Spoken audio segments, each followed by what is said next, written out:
can do is just pour some tea for two. Salut tout le monde, c'est Xavier, bienvenue sur Watch Mojo français et aujourd'hui on va s'intéresser aux artistes connus pour une seule chanson et dont la vie s'est terminée sur une mauvaise note. Tommy Page. Avant d'avoir 20 ans, Tommy Page a connu un succès numéro 1 avec I'll Be Your Everything, que les membres de New Kids on the Block l'ont aidé à écrire et à produire.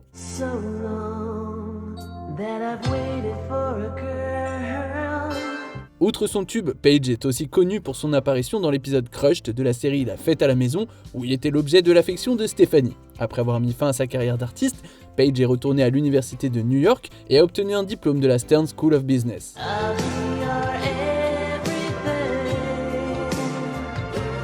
Lorsqu'il est retourné dans l'industrie musicale en tant que producteur, il a joué un rôle déterminant dans la carrière de Green Day, Alanis Morissette et Michael Bublé. Malheureusement, Page est décédé en 2017 et on pense qu'il s'est suicidé.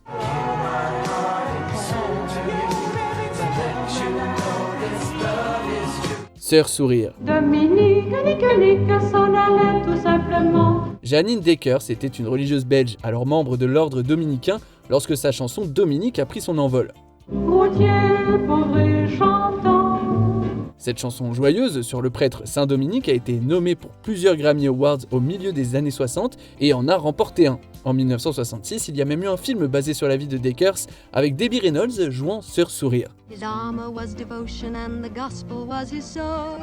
Malheureusement, son succès fut de courte durée. Toujours croyante, elle était en désaccord avec le couvent et l'église catholique. Après s'être séparée, elle tente en vain de poursuivre sa carrière musicale, mais des problèmes d'argent l'en empêchent. Dekers et sa compagne Annie Pescher mettent fin à leur jour en 1985. Sœur Sourire a disparu, mais Dominique continue de vivre. Dominique,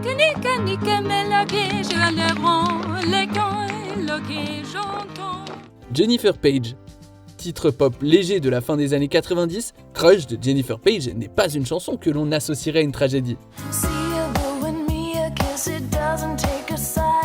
Cependant, 10 ans après la sortie de la chanson, Jennifer Page a dû faire face à une série de revers tragiques.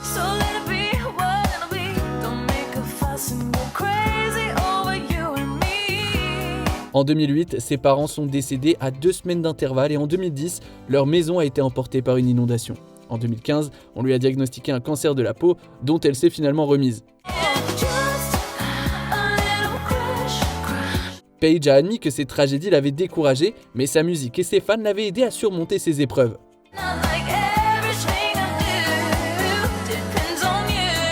Ray Smith.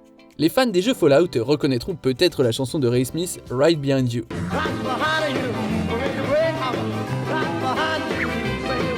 Mais la chanson qui a permis à Smith de se hisser au sommet est le succès du début des années 60, Rockin' Little Angel.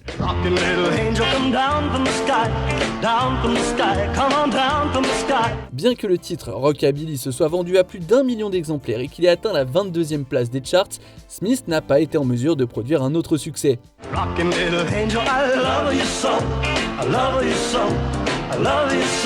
Après quelques spectacles et un passage d'une maison de disques à l'autre, il déménage au Canada pour y jouer de la musique country.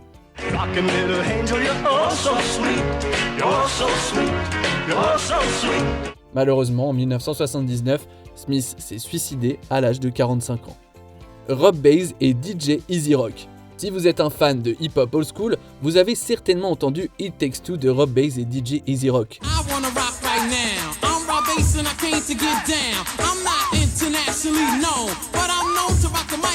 La chanson, qui a atteint la 3e place du classement américain des Dance Club Songs, a permis à l'album éponyme d'atteindre le statut de disque de platine. It Takes Two est un tel classique qu'il a été samplé par des artistes tels que Snoop Dogg et dans des jeux comme GTA San Andreas.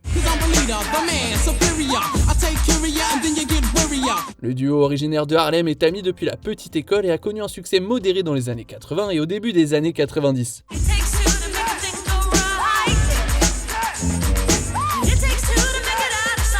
Cependant, des complications liées au diabète ont entraîné la mort de DJ Easy Rock en 2014 à l'âge de 46 ans.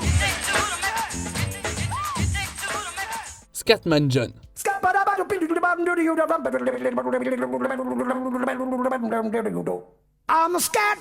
John Paul Larkin a eu une enfance difficile parce qu'il était affligé d'un horrible bégaiement. As a matter of fact, I don't let nothing hold you back. The Scatman can do it, so can you. Bien qu'il ait réussi à s'en sortir en jouant du piano, Larkin a également lutté contre la drogue et l'alcool. Après s'être installé en Europe, l'Américain sort un album où il fusionne le jazz et l'europop, et le single Scatman Skibabop, sorti en 1994, connaît un véritable succès. While you're still sleeping, the saints are still weeping, those things you call dead haven't yet had the chance to be born. I'm the Scatman. Sa popularité l'a amené à prendre le personnage de Scatman pour l'aider à se débarrasser de ses insécurités liées à ses difficultés d'élocution. Après ce nouveau succès, Larkin, 53 ans, a encouragé les jeunes à s'accepter, quels que soient leurs défauts. Scatman John a continué à faire de la musique pendant quelques années encore, mais il est malheureusement décédé d'un cancer du poumon en 1999.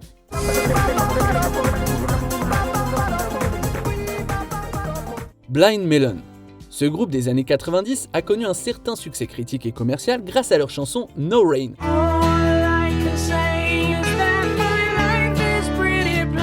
Bien que la mélodie soit joyeuse, ce titre alt-rock est en fait basé sur la dépression de la petite amie du bassiste Nathan Town.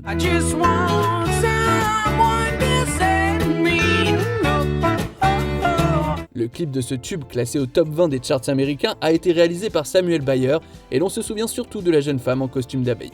Cependant, juste après la sortie du deuxième album de Blind Melon, le chanteur Shannon Hoon est décédé d'une overdose. You don't like my point of view, you think that I'm insane. Le groupe a eu du mal à le remplacer et s'est séparé en 1999 pour se reformer, se séparer et se reformer à nouveau tout au long du 21e siècle. OMC, abréviation de Otara Millionaires Club, ce groupe de Nouvelle-Zélande est connu pour How Bizarre, désormais une source majeure de nostalgie des années 90. Après ce titre, OMC a réussi à poursuivre son succès en Nouvelle-Zélande, son pays d'origine, pendant une courte période, grâce à d'autres singles tirés de leur unique album.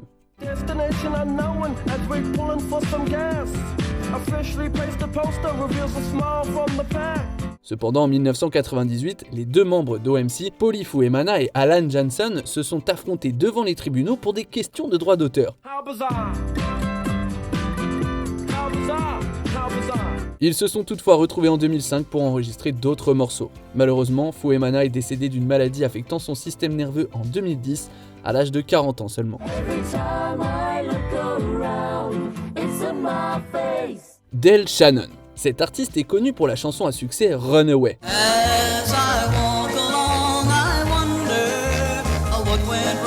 Peu après sa sortie en 1961, ce morceau de rock'n'roll a été numéro 1 des charts américains pendant un mois d'affilée et a été sélectionné par Rolling Stones comme l'une des 500 plus grandes chansons de tous les temps.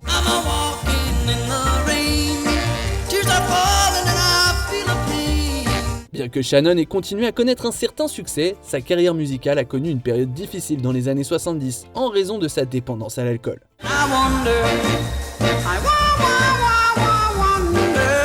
En 1990, des pressions croissantes et de possibles problèmes de santé mentale ont conduit Shannon à mettre fin à ses jours. 9 ans plus tard, il a été intronisé à titre posthume au Rock and Roll Hall of Fame.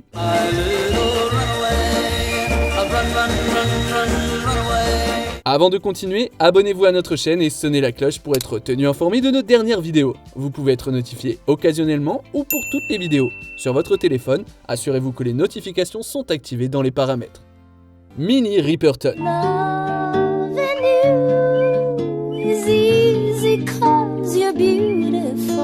Mère de Maya Rudolph du Saturday Night Live, Minnie Riperton était une chanteuse talentueuse qui avait une gamme vocale de 5 octaves qu'elle a mise en valeur dans la chanson Lovin' You en 1974. No one else can make me feel the colors that you bring. La chanson avait été écrite par Riperton et son mari Richard Rudolph. Malheureusement, un cancer du sein a été diagnostiqué chez Riperton en 1976 et elle est devenue une militante convaincue de la nécessité de sensibiliser l'opinion publique. Le président Jimmy Carter lui a décerné le prix du courage de l'American Cancer Society. Elle n'a pas révélé publiquement qu'elle était en phase terminale et a continué à faire de la musique. 3 ans plus tard, elle nous a quittés à l'âge de 31 ans.